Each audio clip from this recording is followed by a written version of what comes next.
Nós, cariocas, a gente tem muita história boa para contar. E, antes de começar, eu queria fazer uma pergunta. Quem aqui na plateia pretende empreender um dia? Quem é carioca? Quem tem orgulho de ser carioca? Então, vamos se orgulhar de ser empreendedores cariocas, né? Por favor. E aqui a gente tem dois orgulhos nossos, dois transformadores do setor que atuam, Marquinhos e Duda. Vou pedir para eles começarem falando um pouco da história deles, super recente. Marquinhos começou em 2008, Duda em 2010, e estão transformando o setor que eles atuam. Então, Duda primeiro. Eu sou pernambucana, na verdade, mas eu devo ser a pernambucana mais carioca que existe. Eu nasci em Pernambuco, vim para cá, estudei aqui, colégio a vida toda, depois de faculdade fora. Quando eu me formei, acabei indo mais para o campo de mercado financeiro, consultoria, então passei um tempo na McKinsey, depois eu fui para o banco de investimento, fiz Pactual um pouco. E aquilo tudo eu adorava, eu gostava, eu curtia, eu estava feliz, mas tinha alguma coisa faltando. Eu pensava assim, pô, se eu chegar a 50, 60, 70 anos, como é que eu vou me sentir? E tinha uma coisa que faltava. E um dia eu fui entender que o que faltava para mim era essa coisa de educação. Eu acho que a educação é o jeito que você transforma um país, eu acho que é um jeito que você muda as coisas, é um jeito que você deixa o jogo igual. Então, eu olhava o Brasil estava indo bem, era 2007, 2008, isso, mais ou menos. Eu falei, vamos ter que investir em educação para, de fato, o Brasil chegar lá. Aí, larguei tudo, pedi demissão do banco e fui trabalhar na Secretaria de Educação. Eu acho que nesse momento municipal aqui, com a Cláudia e tal, acho que nesse momento meus amigos, minha família e tal, achavam que eu fiquei um pouco maluca. Mas eu acho que foi um dos momentos mais confiantes assim, que eu estava na vida, eu tinha muita certeza do que eu estava fazendo. E fui trabalhar lá na secretaria, queria aprender sobre educação antes de começar. Que nem o Daniel, eu achava que eu ia fazer alguma coisa, mas não sabia muito o que seria isso. E aprendi para burro, contribuí, fiquei lá um tempo, e aí tive a chance, uma vez, de conhecer o Jorge Paulo Lemann. Eu sentava num conselho lá na secretaria, a filha do Jorge, a Toia, também era desse conselho, e ela falou, você não quer fazer alguma coisa em educação? O papai está querendo investir mais em educação, você não quer conversar com ele? Eu falei, claro, vamos, né? E aí eu me lembro indo no táxi para São Paulo e pensando, o que eu vou falar? Né? Eu não sabia, não estava esperando aquela coisa. E aí eu fui, conversei com ele 20 minutos, falei que eu queria fazer alguma coisa em educação, e aí ele falou, então tá, me escreve uma página sobre o que você quer, mas uma página só. E aí me manda. Aí eu voltei, fiquei pensando o que eu queria, cheguei nessa ideia que era criar um fundo que fosse só investir em educação. Então, no banco, eu fazia isso, investimentos de empresas. Eu falei, então quero fazer isso em educação. Acho que o Brasil precisa de empreendedores, precisa de gente boa em educação, é isso que eu vou fazer. E aí mandei para ele, e aí rolou. E aí assim começa o Gera, esse fundo que eu montei, e aí isso era 2010, a gente começou, mas eu trabalhava de casa, e a única coisa que eu tinha na minha semana era um call com o Jorge Paulo às 14h, segunda-feira. Então, eu passava a semana pensando o que eu ia dizer naquele call de 14h, de segunda-feira. E, incrivelmente, o Jorge Paulo não atrasa um call e não perde um call. Então, um dia, esse call caiu no Ano Novo. E ele me ligou no Ano Novo. Então, assim foi a sequência. E aí, vou resumir agora o que aconteceu. O Gera cresceu. A gente, hoje, tem 400 milhões sobre investimento. A gente investe em empresas em inovação, em educação, muito ligada ao mercado online, isso é uma parte de Venture Capital nossa. E tem uma outra parte que é de Growth Capital, que a gente investe em poucas coisas que a gente acha que pode virar grande em educação e ter um impacto realmente desproporcional. Nesse lado de poucos investimentos, a gente tem dois principais investimentos hoje. Um é o Eleva Educação, que é uma rede de escolas, e a outra é a cultura inglesa, a gente acabou de adquirir a cultura inglesa. Em 2013, começa a história nossa que a gente investe no Eleva Educação. Nesse momento, eu decidi sair do Gera como executiva, né? Os sócios e quem tocava o Gera, eu, a Rafaela, minha sócia, o Jorge Paulo, Eu saio como executiva, a Rafa fica tocando o Gera, que é a minha sócia, e eu desci para liderar esse grupo de escolas. Então, antes era uma experiência muito mais como gestora, e aí depois se torna uma experiência como executiva desse grupo. E eu estou lá desde setembro de 2013, está super legal. A gente começou, não era ninguém, EBITDA negativo, escritório em Vila Valqueire, etc. E hoje acho que a gente caminhou bastante, acho que não está nem perto do que eu sonho, mas hoje a gente está com 30 mil alunos próprios em escolas, a gente tem 60 unidades pelo Brasil, a gente tem mais de 3 mil funcionários, 1.500 professores, a gente vai lançar uma escola bacana aqui agora no Rio, na Casa Daros, a gente desenvolveu o nosso próprio sistema de ensino. Então, se fosse resumir, eu acho que é isso.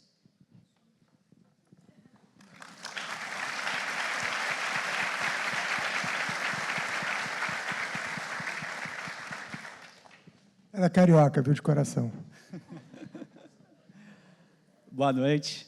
Comecei aqui no Rio, fiz faculdade aqui no centro do Rio, na IBMEC, administração.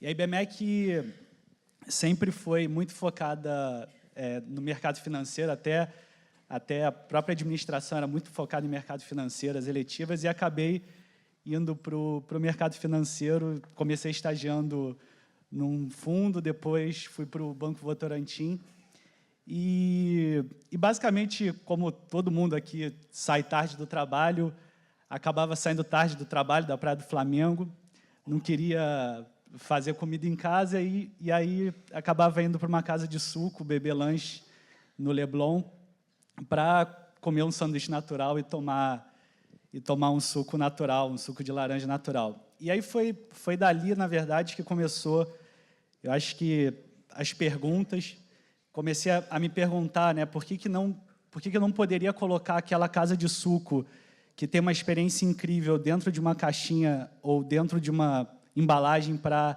naquele momento, era só para simplificar a minha vida.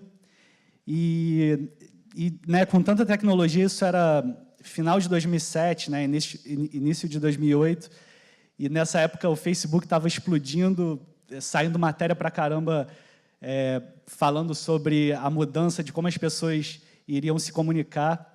E aí eu comecei a me questionar e comecei a pensar, putz, se você pensar, né, no mercado de bebidas e no mercado de alimentos, a gente continua bebendo o mesmo xarope com açúcar de 100 anos atrás. Então, com tanta tecnologia e tanta evolução, não fazia sentido a gente continuar bebendo 100 anos depois o mesmo xarope com açúcar. E aí a minha primeira consultoria, eu digo que foi o Google, comecei a pesquisar, não na primeira página, que é tudo pago, dá 30 para frente, na verdade, de trás para frente. Comecei a pesquisar muito sobre tecnologia, e aí, assim como a Duda, larguei meu emprego, enquadrei a minha gravata, e é enquadrada mesmo, todo mundo que entra na Dubem tem que enquadrar alguma coisa no emprego antigo. O nosso acervo já tem foto de ex-chefe, sapato social, band-aid, tá grande lá.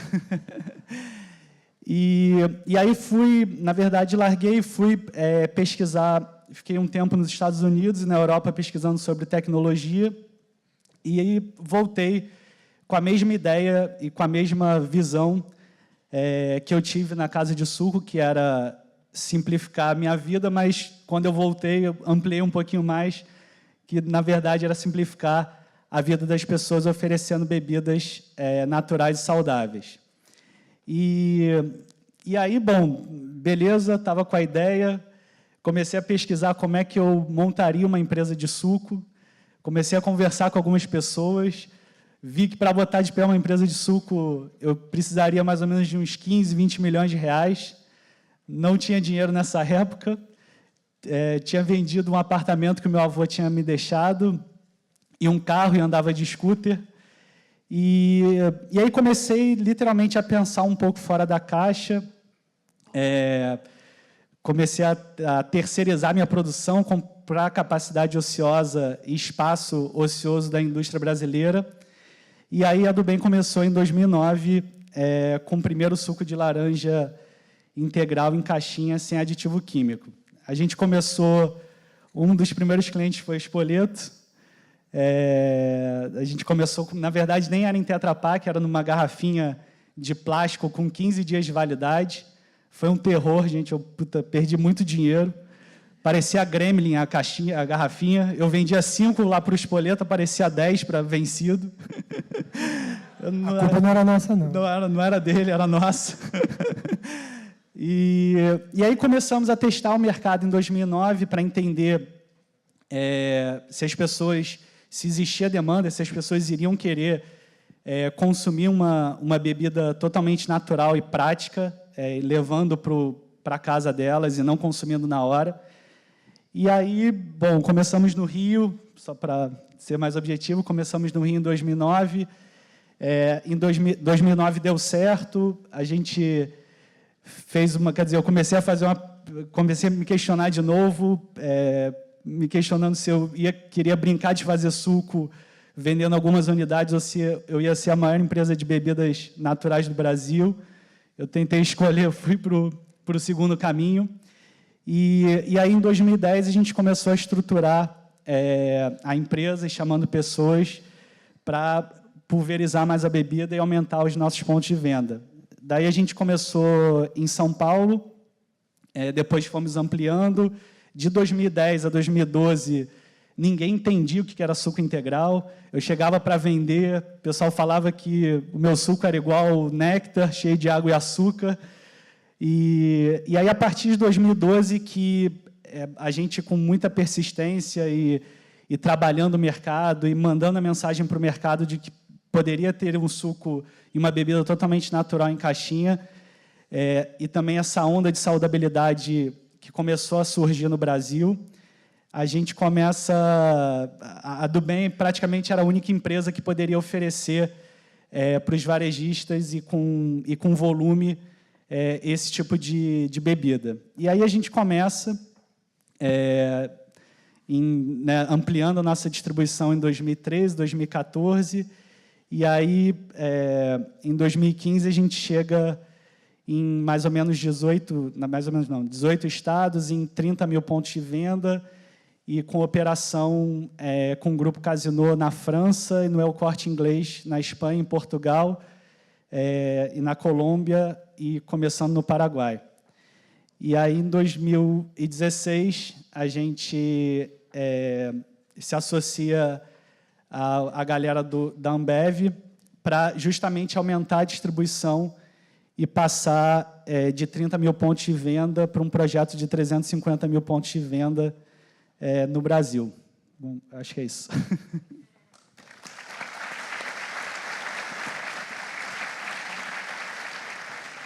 Vocês têm histórias que começaram bem diferentes, mas ambas de sucesso. Queria explorar com vocês o tema de cultura. A Duda vem de uma história de consolidação, de aquisição e consolidação acelerada. E o Marquinhos vem de um começo do zero, um startup. Como é que se dá a formação da cultura? Como é que se deu para você e como é que se deu para você? Cultura, para mim, é tudo, assim. Eu acho que, se tiver que pensar assim, como é que eu gasto meu tempo, invisto meu tempo hoje, eu acho que 40% deve ser gente, 30% deve ser pensando em novas frentes de crescimento, e provavelmente o resto tem muito a ver com cultura, né? Você falar para onde é que você está indo, o que você quer, o que você espera e tal. E isso é um exercício de repetir, repetir, repetir, e ficar muito atento assim e observar se as coisas estão indo nessa direção. Acho que tem um primeiro passo aqui que tem a ver com recrutamento e seleção. Então, acho que para formar cultura você tem que saber que tipo de gente você quer, né? Então, uma coisa que eu sou super, assim, dedico a maior energia é entrevistar todo mundo que entra. Eu entrevisto estagiário até o último cargo e com a mesma energia. E coisas que eu sempre olho um pouco, assim, que eu acho que é um pouco da nossa cultura já, no momento dessa entrevista, ver se a pessoa tem brilho nos olhos, né, uma vontade assim de querer fazer alguma coisa. se é uma pessoa que a gente fala de yes person, né? Então, positiva. Eu acho que empreender tem muito a ver com você ser positivo toda hora, você acreditar. Eu brinco muito, assim, hoje eu toco o Eleva com o Bruno, a gente tem uma coliderança. E todo mundo fala assim, pô, vocês nunca desistem, vocês nunca estão, sabe, para baixo, mesmo quando algumas coisas estão falando que o negócio não está indo tão bem, vocês ainda estão acreditando. Então, eu acho muito importante você ver oportunidade, não problema. Eu acho que a outra coisa, para a gente no negócio de educação, é um sentido que isso tem um gostinho especial, né? Eu acho que todo mundo que eu tento entrevistar por que você quer? Mas por que você quer? Por que você quer? Porque não quer dizer que aqui é melhor, mas talvez ele vai ser mais feliz num banco de investimento ou em outro lugar. Então, acho que tem essa coisa de também do propósito. Então, para mim, cultura começa desde o momento que você está ali selecionando e depois todas as coisas que você faz no dia a dia. E aí eu acho que é uma constante exemplificação de tudo que você espera. Essa coisa de comprar marcas, né, redes de escolas e tal, é um desafio, porque quando a gente contrata, pelo menos na minha experiência, contratar gente jovem é muito mais fácil do que você trazer um executivo ou alguém maior, né, porque já vem com uma série de vícios e pensamentos e tal. É a mesma coisa quando a gente vai para uma estratégia de M&A, né, quando você vai e adquire uma nova instituição, vem várias coisas positivas, mas vem também toda uma cultura ali. Então, que nem no processo de recrutamento, para a gente, no processo de M&A, é uma coisa que a gente olha também, que é aquela cultura ali, a gente vê, né, batendo com a nossa, e depois o que a gente tem 6 meses a 1 ano de um intensivo de cultura. Então, a gente tem um toolkit de coisas que a gente acredita, que vão de ferramentas fortes, desde todo o nosso processo de metas e avaliação de pessoas, um ciclo de gente que a gente roda muito, muito forte. Esse ciclo inclui uma avaliação de valores, então, a gente no grupo tem 5 valores que a gente prega e a gente avalia todo mundo baseado nesses valores, até coisas muito mais suaves, né? Então, ações de reconhecimento, ações do dia a dia. Então, tem toda uma ação intensa que passa ali depois de 6 meses a 1 ano, quando a gente adquire uma instituição. E, no final, eu acho que assim, o que a gente está querendo como grupo trazer para a educação eu acredito que como grupo Eleva vai ser bem diferente por conseguir unir um pouco dessa cultura de gestão. Então, tem uma coisa que a gente está tentando trazer para a educação, que é gestão, sim, gestão como tem, né, em empresas do Jorge Paulo e em todas as outras empresas de performance. Porque eu acho que para você tocar uma rede que tem 30 mil alunos, que eventualmente a gente quer que tenha 60, 100, 150, você precisa de gestão. E a gente tem o nosso coração, que é o pedagógico.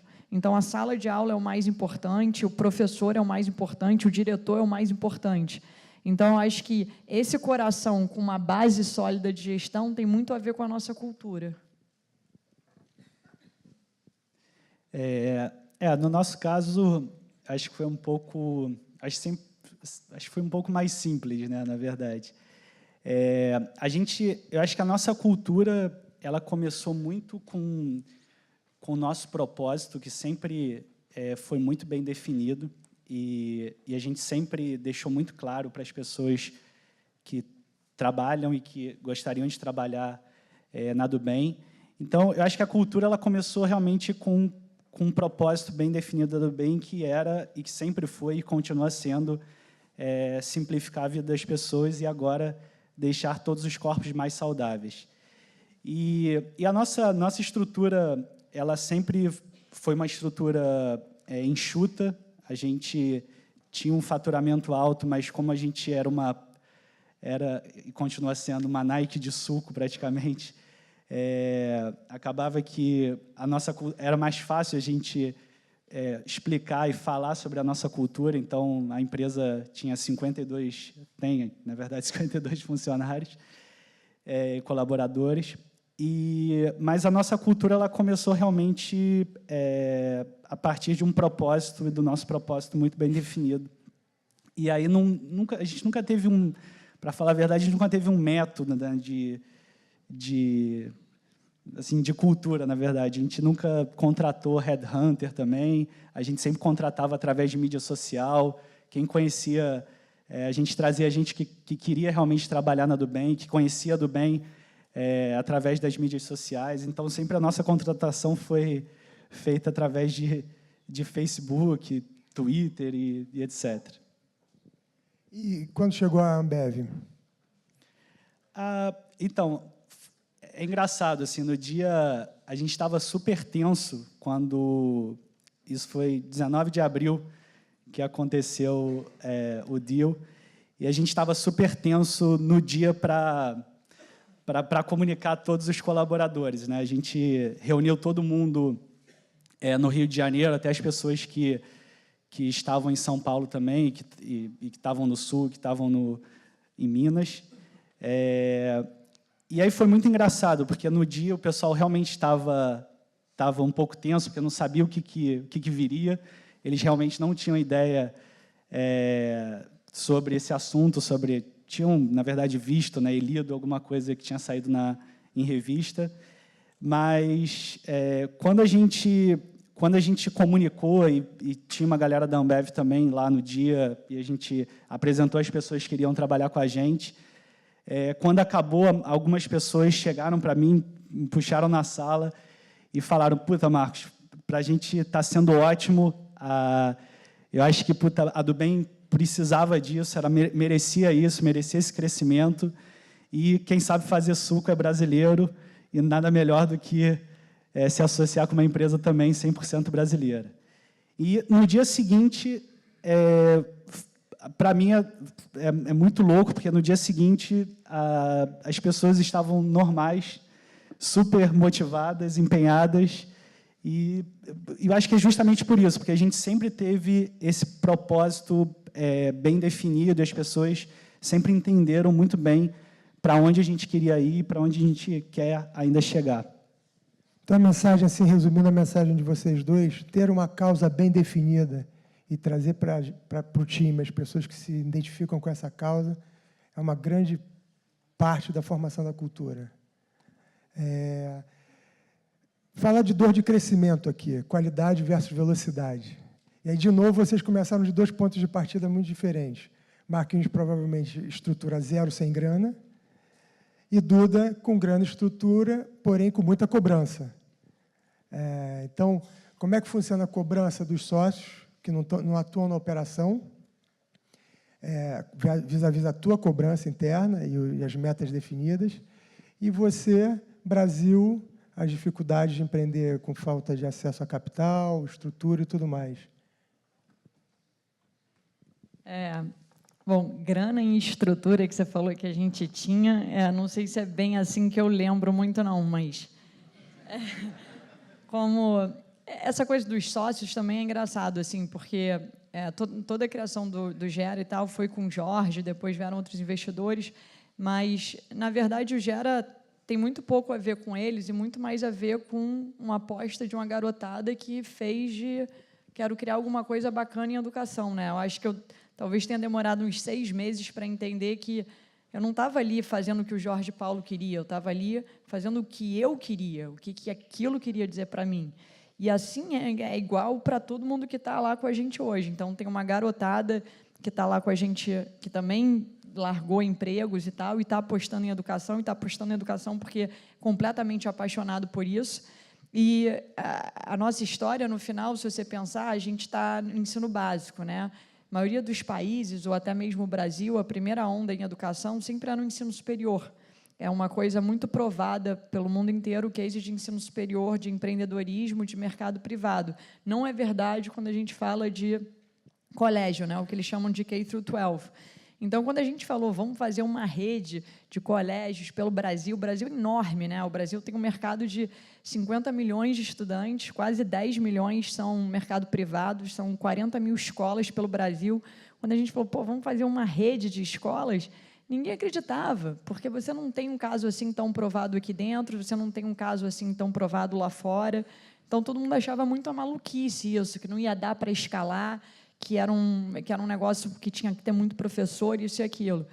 Então, na verdade, os 2 primeiros anos da operação foram anos assim de criatividade, porque a gente tinha que manter a operação minimamente de pé, né? E aí o que você faz geralmente no começo, pelo menos foi o que aconteceu com a gente, é que você puxa muito o time, né?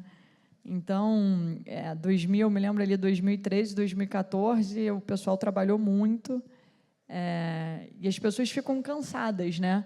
Mas assim é uma mistura de prazer, mas também é uma mistura de cansaço, assim. Então, acho que você tem que estar toda hora cobrando, né, desafiando para a gente ir mais longe, senão você não chega lá, e não pode ter, de certa forma, tem que ser um pouquinho trator nesse momento, mas, ao mesmo tempo, você tem que relaxar, e você tem que incentivar, e você tem que celebrar as pequenas vitórias, e você tem que acreditar que você vai chegar lá. Então, quando eu comecei o Gera, assim, a gente tinha tanto de casa, sozinha, depois num escritóriozinho mínimo e tal. Eu não achava que eu estava vivendo aquele dia, eu achava que eu estava construindo o maior fundo de educação do mundo, do Brasil. Então, tem que ter uma automotivação assim, muito grande. E a mesma coisa do Eleva. Assim, quando a gente começou no Eleva, a gente começou com os números completamente negativos. A gente começou com um escritório pequeno, a gente começou com, na verdade, pouco capital, assim, porque a gente tinha que provar que esse negócio ficava de pé. Então, acho que você tem que viver, assim, acordar hoje pensando em, né, o que vai acontecer daqui a 5 anos, você tem que ter certeza daqueles próximos 5 anos. Eu via aqueles próximos 5 anos, ninguém via, mas eu via. E eu acho que tem que ter uma mistura de ser agressivo pra caramba, assim, mas também celebrar, reconhecer, vibrar, torcer, sabe? Lidar com isso. E eu não acredito nada muito assim eu acredito uma coisa de pé no chão, sabe? Então, esse ano, a gente sempre teve uma cultura lá de gastar pouco. Esse ano, assim, que a gente está se permitindo, talvez, abrir um pouco mais o nosso orçamento, porque a gente chegou num patamar que meus executivos começavam a falar que eu e o Bruno estava fazendo, estava poupando dinheiro de forma meio burra. Aí eu parei para escutar um pouco, mas acho que essa é um pouco da história. Quadro Bem, a gente, desde o início a gente, na verdade, eu comecei pensando fora da caixa, né? Como eu falei até anteriormente, para montar uma indústria de suco, precisaria de 15, 20 milhões de reais. Não tinha dinheiro nessa época, não teria também acesso, até porque quem ia emprestar dinheiro para um garoto de 25 anos que nem tinha business plan, nada, tinha um pedaço de papel com a marca. E aí, basicamente, eu comecei a tentar entender outros modelos de empresa, não olhar e não focar só no mercado e na categoria que eu estava entrando. E aí li muito sobre terceirização, li muito sobre case da Nike, li no nosso mercado sobre a Red Bull, que até hoje ela terceiriza numa fábrica na Áustria de suco e vende para o mundo inteiro. E quando eu comecei a pesquisar aqui no Brasil, ninguém terceirizava no Brasil. Quer dizer, pouca gente terceirizava, mas praticamente ninguém terceirizava a Tetra Pak. E aí comecei, na verdade, terceirizando numa fábrica no interior de São Paulo, onde tinha capacidade ociosa. E aí é uma escada, né? Daqui a pouco primeiro eu tinha que ter muita lábia para convencer o terceirizador a terceirizar 10 mil litros. Depois eu comecei a aumentar para 100 mil litros e comecei a convencer o cara do frete a fazer um preço mais barato, porque o cara não queria fazer frete na época, porque também já era um volume muito pequeno. Depois, quando a gente aumenta o volume, a coisa vira o jogo, a gente começa a conversar, né, com os terceirizados para diminuir o nosso preço, e ele acaba ficando muito na nossa mão, e aí tira a gente. E aí hoje a gente está com 2 terceirizadores terceirizando as nossas bebidas. Tá, e assim, aproveitando a pegada assim da cultura muito carioca, essa coisa de fazer do limão a limonada, vamos conversar sobre algum erro ou algum problema que se avizinhou assim como grande problema, e aí vocês olharam o ângulo e transformaram isso numa solução, ou numa nova fonte de crescimento.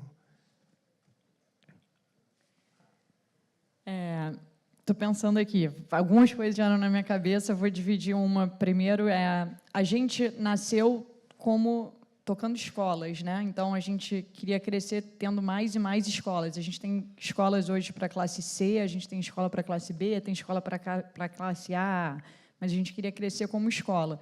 Em determinado momento, a gente viu que, para crescer, a gente precisava minimamente garantir um padrão de qualidade do ponto de vista pedagógico. E aí a gente falou, o que a gente vai fazer? Bom, vamos desenvolver, então, a nossa metodologia. Vamos codificar e padronizar o máximo possível toda a nossa metodologia de ensino.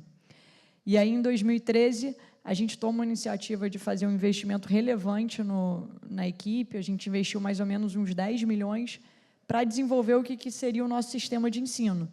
A gente acreditava num novo tipo de sistema de ensino, tem várias ondas em educação acontecendo, a educação está mudando, e a gente queria um sistema de ensino que fosse o que a gente acreditava.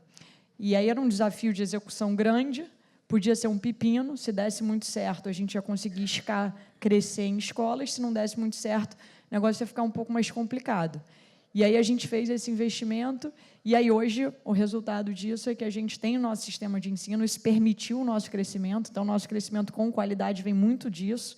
Quando eu digo qualidade, a gente olha várias métricas, mas se você olhar as nossas métricas de aprovação, que é o que o pai hoje mais vê, a gente é o grupo que mais aprova para faculdades como IME e ITA, que são super difíceis, a gente vai bem no Enem, a gente aprova super para públicas, a gente manda meninos lá para fora, para Harvard, para MIT. Então, esse sistema, no final, permitiu a gente crescer com qualidade.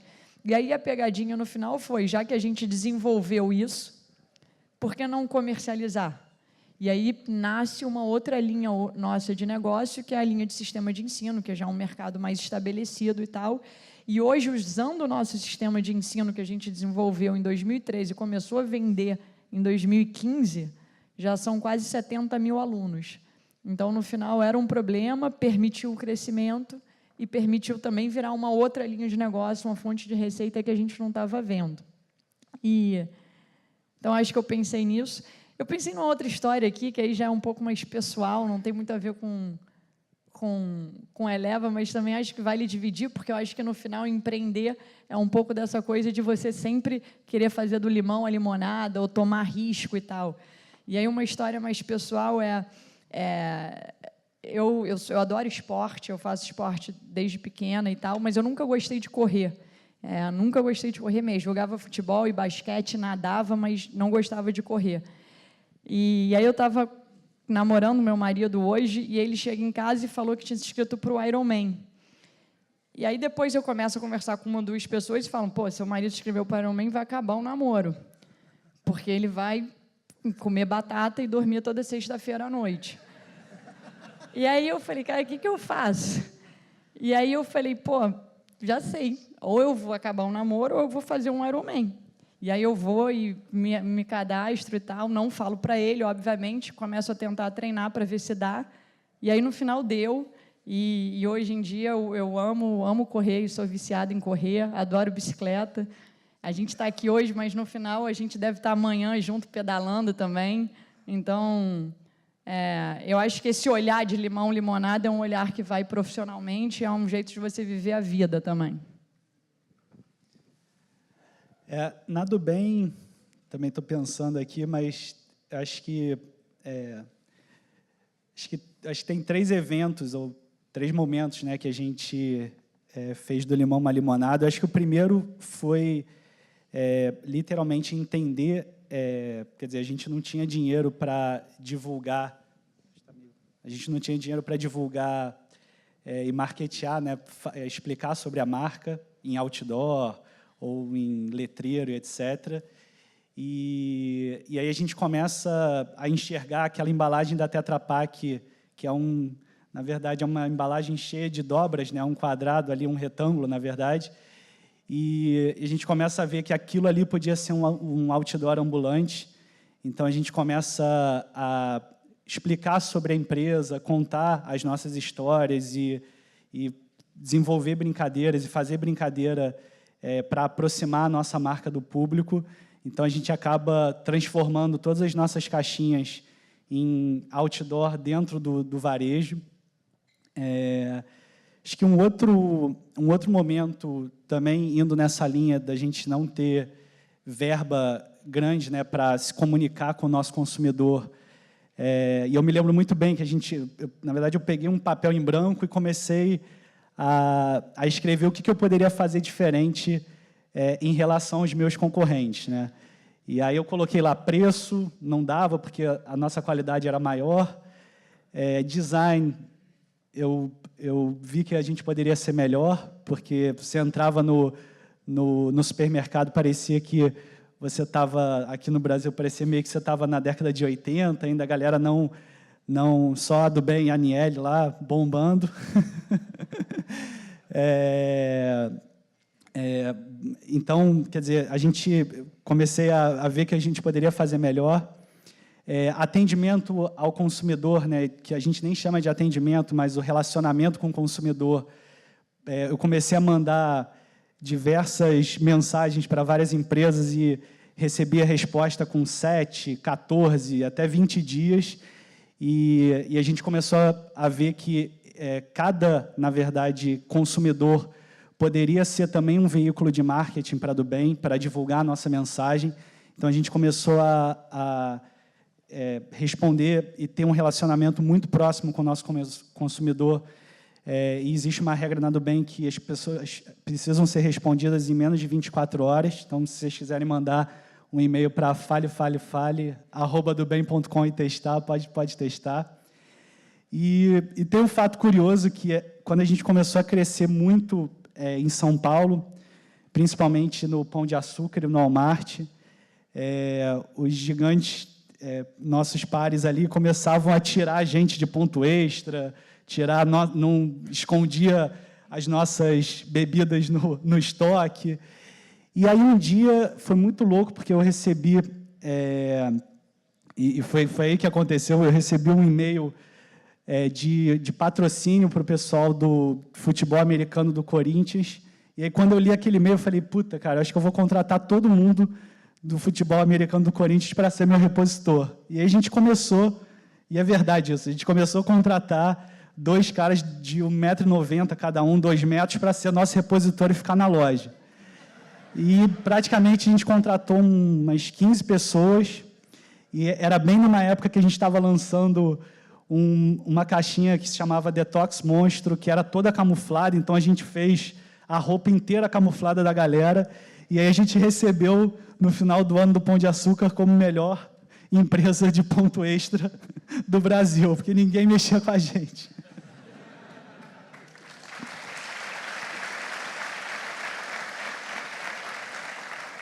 Os negócios de vocês vão muito bem, e vocês estão, assim, começando a vida de família, né? A Duda está com 2 pequenininhos gêmeos, né?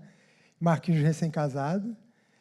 Como é que é esse equilíbrio? Qual é a receita do sucesso? O que é sucesso para vocês? E como é que é essa coisa de se dedicar de coração, paixão, dia a dia, no sonho e a vida pessoal e tudo junto misturado? Como é que funciona isso? Cara, ainda estou tentando entender. Os gêmeos vão fazer 2 anos agora,